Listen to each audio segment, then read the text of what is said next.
Welcome back, everyone, to another episode of the Tech Town Hall. I'm your host, William Goldie, here with PTZOptics and HuddleCam HD. Now, this week, we're going to take a little bit of a turn over to left field. We're going to be talking about audio, specifically audio, how it works in the unified communication space, as well as the broadcast space. Now, we're bringing in a couple gentlemen that are going to be new to you out there, the audience. Josh and Evan. Now, they actually work for Haverford Systems, or have worked for Haverford Systems, who actually owns PTZOptics and HuddleCam. They've worked as professional installers and integrators, as well as having a little bit of a background in being audio engineers. Now, they're just going to talk to us today about some pretty basic, like, best practices, good technologies they see coming out in the industry on the audio side of the world. And then how the audio and video world kind of really interacts in a lot of these spaces, especially now that we're moving to more and more AV over IP solutions. So we're just going to scratch the surface today. It's going to be a little bit less tech heavy than some of our previous episodes. So if you have any comments or you have any questions about audio for this week's episode, by all means, feel free to toss it into the comments. We will definitely get to that throughout the show. And then we will do a follow-up with these gentlemen, I believe probably in the new year, because we're going to have some pretty cool stuff coming out on the AV over IP world, specifically A over IP. So thank you very much for joining us. Without any further ado, I'm going to pass it on to the studio. We're going to jump right into this conversation here with Josh and Evan talking about audio. What are some general kind of do's and don'ts in the spaces that you've operated in? And what are some best practices from the audio side of the world? How do you think about audio when you're going into a project? Let's kind of start there with that broad sweeping question. I think it would start out with your basic needs for audio. Microphones, handhelds, lapels, tabletops, depending on what your scenarios are. If you're in a conference room, you're definitely going to want to have that range of microphones available to you, plus ample coverage of the room for speaker. Yeah. I mean, I guess it depends on your use case. If you're just doing conferencing, we see a lot of customers asking for just, not reinforced microphones, just so the far end can hear you. But whereas if you're getting into larger spaces where you need to have reinforced microphones, then you want to consider that in your project. So, and then to clarify, reinforced microphones would be that if you're speaking into the room, that everyone else in the room can hear you clearly as if you were speaking at a normal level to them. Explain what a reinforced microphone is, as opposed to like a regular microphone. So a reinforced microphone is a regular microphone. All it does is it redrives your voice back into the room space. Okay. So if I were speaking over here and you were sitting on the far side of the room, you would be able to hear me as if I was speaking to you standing next to you. It's just being refed through the speaker system. Okay. So that would be more for like a live event situation as opposed to like a recorded situation. Right. Yes. Right. Typically, yeah. And I guess the other side of that would be a conferencing mic. So like a tabletop mic that you wouldn't expect to be reinforced into the room while you're sitting right in front of it, or a mic sitting up in the ceiling. You wouldn't expect that to come back through the speakers. That's just something for the far end to hear the general conversations happening in the room. Okay. Generally, if you would think house of worship or the classroom environment, some kind of training area, you would want people in the back of the room to hear the person speaking clearly. Talk me through different kinds of microphones, how they work and what they do, what their purposes are, where you might want to put them. Just like if you have like 3 or 4 good examples, because I've heard like shotgun mic and omnidirectional mic and beamforming mic. Like what does that all mean? So I would say we can start with your typical handheld mic that everyone's most experienced with, or also lapel style microphone, which I'm wearing now with a headpiece instead of a clip-on. But that's more geared towards being able to walk around, be maneuverable. It's picked up anywhere in the room that your body person is at. There is proper microphone etiquette for both. We can get into that a little later. The other styles of microphones. Yeah. So you mentioned Omni microphones. Typically on like a tabletop, you would want an omnidirectional microphone that's going to pick up, everything in the area. It picks up all directions. And then the beamforming microphones that you mentioned, it's kind of standard to have them in the ceiling, and they will beamform to someone that's in the room. So a speaker, a beam of the microphone will then pick up that speaker and really reject anything outside of that. And then getting into the idea of a shotgun microphone is more of a cylindrical pattern that's aimed directionally at a person, and that's who it's going to pick up, whoever it's aimed at. It's very similar to the camera space, where you just have to go into it thinking about, what are you trying to accomplish, who's going to be presenting, and then also your end product, right? We always talk about that on the video production side of the world. It's like, what are you actually trying to do? People sometimes will call into our sales teams and they'll say, oh, I want, a 4K camera and I want 12G SDI and all this. And we're like, well, what are you doing? And it'll be a bakery. And then, well, I just want to kind of show off my baking skills. I'm like, all right, so we're not shooting Lawrence of Arabia here. We can get away with a PTZ camera. And it sounds like the audio side is just a very similar concept in terms of trying to understand the environment, the presenter, and then what your end product is, and then work from there. Use the tools that you have, which makes sense. So speaking of hardware, one of the things we always love to talk about here is emerging technologies, things that are coming up in the marketplace that you've seen. So is there anything in the audio space that you're starting to work with or you're starting to see more widely adapted that you're kind of excited about, either on the Pro AV or broadcast side? I mean, going back to what we just mentioned, beamforming microphones, there's some pretty exciting microphones coming out that are, they have beamformers that give us, the programmers, or us, the commissioning technicians, coordinates that we can use for different things like tracking, I guess on the camera side. There's also, within those products, they have exclusion zones. So if there's things in the rooms that you don't want to be picked up, if there's doors that are always going to be moving, those zones can be excluded. So, you hear slap on the table that you don't want picked up, or slamming of the door. Somebody eating a bag of chips. Yeah, exactly. You can set up exclusion zones. So there's microphones out there that are able to do a lot of that cut out a lot of the background noise that you don't want. Okay. So those are pretty exciting.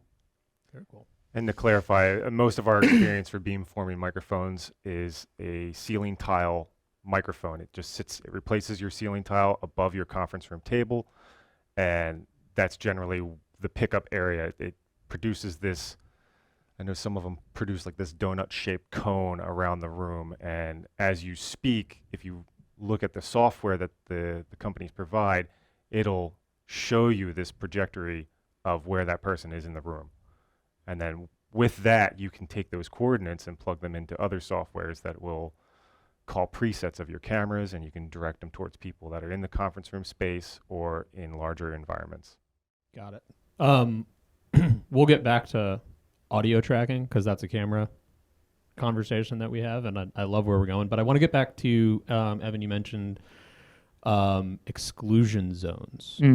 When you say exclusion zones, now is that taking different frequencies of sound and excluding them, or is it physically mapping where that space could be? You pretty much get a graph of your area you're trying to cover, and you pretty much you can even lay over a PDF on it, and actually have your room diagram, and there's doors in the room and different chairs in the room, however you have it set up, but it's a physical location that you can exclude. So if you have a noisy HVAC that's over in the left-hand corner of your room, you can exclude that area of the room so you don't get the HVAC noise, or you can exclude like a physical area where your doors might be getting open and closed or slammed or whatever.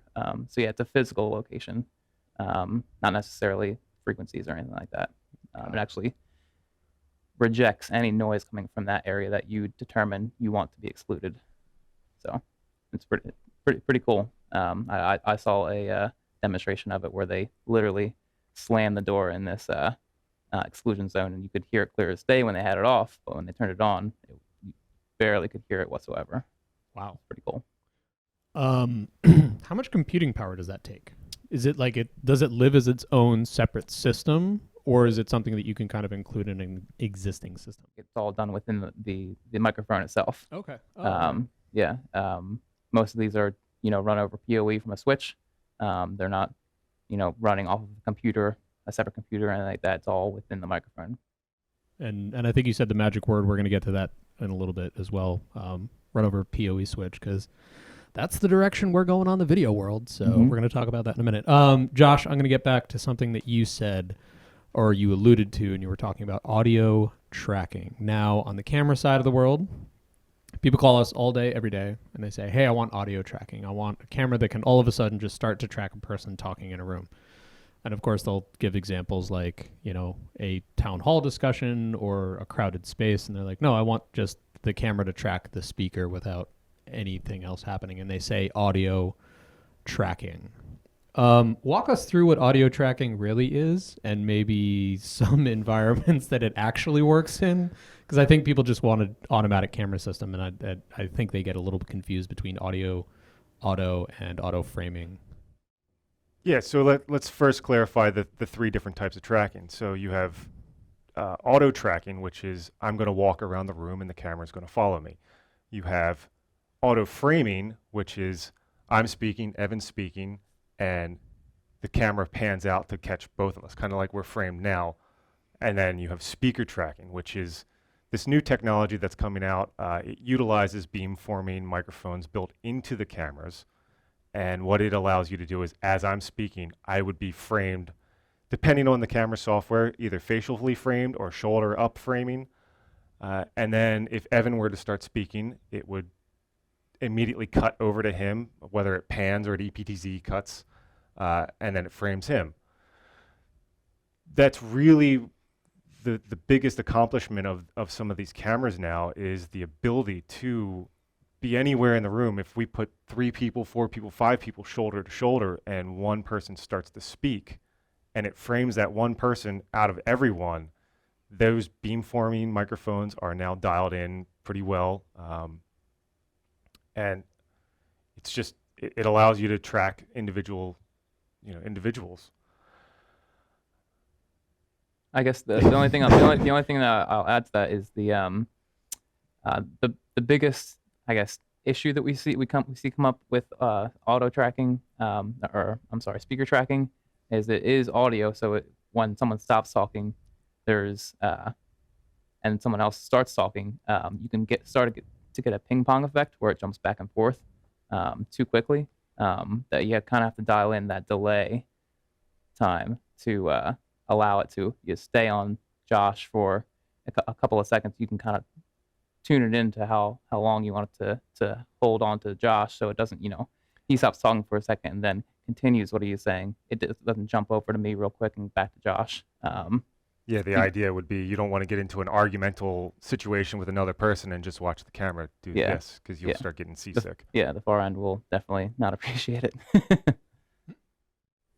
Speaking to, putting these types of things into existing systems, you mentioned audio over IP. It seems like every single time we go to a trade show, there's a new version of AV over IP coming out. So there's NDI, obviously, that everyone uses. Dante, which is on the audio side of the world. There's also lesser known things like IMPX and others, which are these delivery methodologies for quote unquote AV. We know NDI all too well. We've been entrenched in that space. Speak to us a little bit about AV, or I guess in this case, A over IP.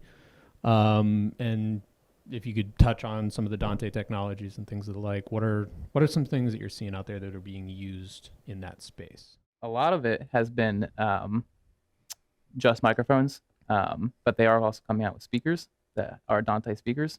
But basically how it works is you have your piece of hardware, say a microphone, for instance, that is Dante enabled. And you will also need a destination source of where you want to send it. Now, this can be a computer, it could be another piece of hardware. For us, we use DSPs, which are digital signal processing, which are usually our destination point to get our microphones in and do all the processing within it. But basically, they would be both Dante enabled. They would both live on a PoE switch to to power the microphone, and then you will create subscriptions between the two devices. So you want to subscribe. You could think of it as like a cross point between the microphone and the whatever your destination is. Let's say a DSP. That's essentially how it works. Obviously, they both have to live on the same network. But yeah, it's pretty simple when you to get it set up. Is just I want A to go to B. Audio systems in the past, which I'm assuming, much like the video side, the audio side there's a greater level of simplicity from the install portion. Am I kind of correct in assuming that is the direction that things have gone over the last few years? Physical install and like infrastructure. Oh yeah, like I mean, some microphones that we have done in the past have been 3-4 wires have gone to each microphone. Now it's all over one cable. You don't have to worry about power because power is done over PoE now. That's usually in most cases a single cable going to these microphones, and it's to get it set up is pretty quick. Cuts the install time down a lot, and there's it's a single connection. There's no soldering, there's no any of that mess. So you guys have done some installs out there in the world for both audio and video, I imagine. Talk to me. What are some of the cooler installs that you've done in recent past that kind of involve some of these newer technologies?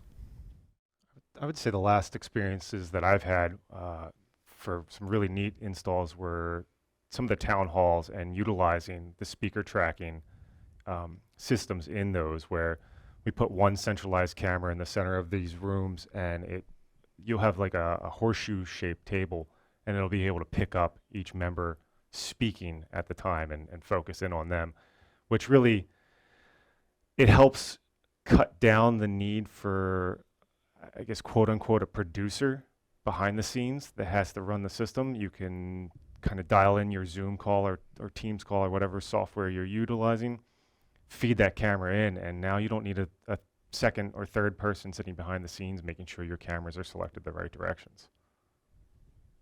I haven't seen that so much, at least from my personal experience. But I guess probably the most recent thing I saw that was pretty cool was we did a town hall type of setup where we had a lot of wireless microphones that all had their own station where they could vote from.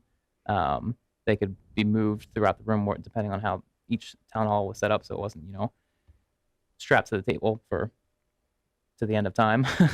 So they'd be moved around.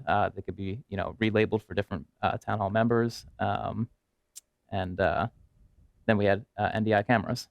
So there was all of those wireless microphones were Dante microphones, and then we integrated a few, I think 4 NDI cameras as well. So yeah, I guess it was, from my perspective of someone always doing a ton of one-off conference rooms that are very simple systems, seeing like a town hall like that was a pretty good job to work on.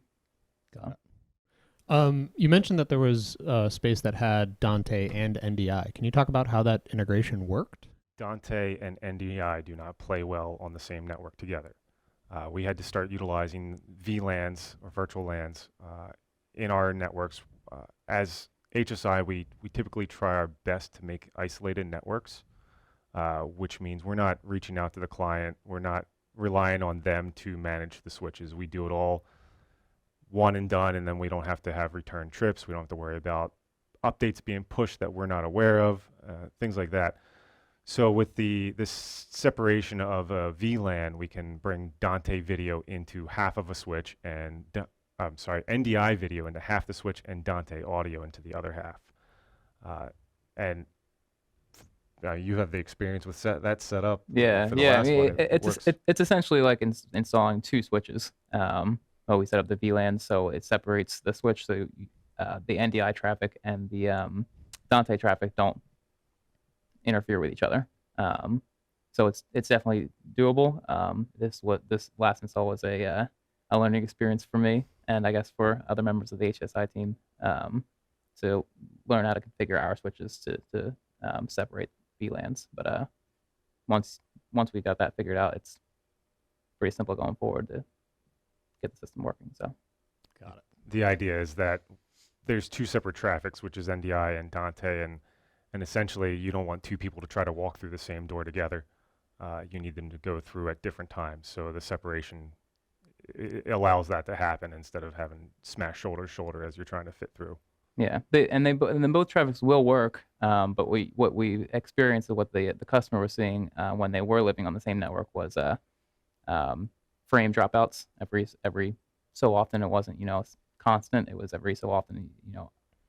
Traffic would get clogged up in the switch and drop a frame, or you might drop a millisecond of audio. So it's not detrimental, but it's definitely it's not fluid when you have them living on the same network. The traffic it's going to drop packets. So is about sound sync, right? So and this is pretty typically on like we'll call it the prosumer or enthusiast world of streaming, where a lot of times people have that sound sync issues. What are some good practices that they could look into for making sure that their audio does sync with their video? Because sometimes things move at different speeds just depending on what it is and how your setup is. So any thoughts on that? I think number one for NDI cameras, if that's what we're directly relating to, is make sure your firmware is always up to date, and then make sure your network time protocol is all synced to the PC that they're feeding. So then you have, say we have 3 cameras in the room and a PC, make sure all 4 are on the same clock. That will help all 3 of the cameras that are in the room be synced up together, and then through whatever processing software, whether vmix or OBS, you can start tweaking those time delays so your voice and your mouth movement all sync together. It may be off, but at least all 3 are off at the same level, and then it helps you tune that in. What is a network time protocol? I'm just really curious. Built into all your computers, you have this thing, a server that your computer is always reaching out to over the network to synchronize your watches, essentially. So if Evan's watch was a second off from my watch and your watch is 3 seconds off from ours, we're all just slightly out of sync. We want to do that whole spy thing. Let's synchronize our watches and bring them all together. Windows uses time.windows.com, and my MacBook has time.mac.com or somewhere in that parameter, or you can even set up your own protocols to reach out to as well. But as long as everything is synchronized together is the immediate goal.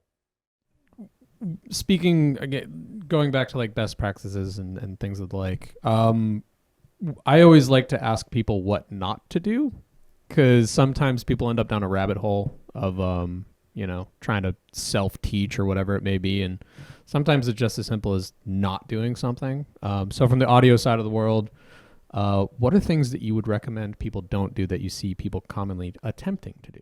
I have one right off the bat Yeah. that I can think of. And customers ask for this not all the time, but some of the time we get these a request to have. So we talked about 2 different types of microphones: conferencing versus reinforced. So if you have a room that's just used for conferencing, you're not reinforcing anything. They think the more microphones in the room, the better. So you'll see ceiling microphones, table microphones, and it's just picking up from different places in the room that the audio quality definitely suffers, and then you get weird delays happening. That as far as conferencing microphones, more is less, or less is more. I'm sorry. Yes, less is more.